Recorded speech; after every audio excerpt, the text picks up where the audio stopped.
Smorza gli entusiasmi Flavio Tosi, il segretario nazionale della Liga Veneta getta acqua sul fuoco delle liste elettorali ed è acqua gelata. La priorità del partito, spiega Tosi, non è la pattuglia in Parlamento ma il federalismo.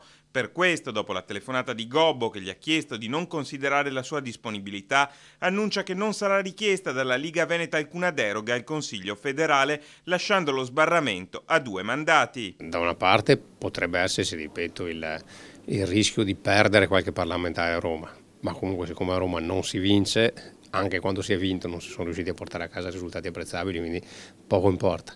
Parole che smorzano gli entusiasmi dei fedelissimi che attendono di essere inseriti negli elenchi dei papabili. Lui però non ha dubbi, l'obiettivo, spiega, è quello della macroregione. Bisogna partire dal basso, dei territori, dalle regioni, e quindi bisogna cercare, soprattutto al di là di fare un parlamentare in più o in meno a Roma, che cambia poco, perché non porta risultati alla gente, bisogna cercare di conquistare la regione Lombardia.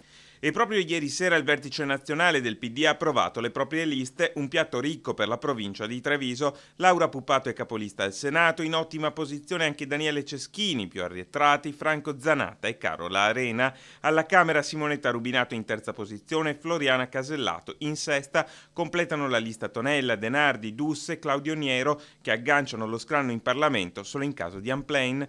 Nel frattempo anche PDL e Lista Monti sono in via di definizione ed anche attorno alle rispettive formazioni c'è attesa. Il dato certo è che per la prima volta i nomi calati da Roma sembrano comunque essere ridotti ai minimi termini.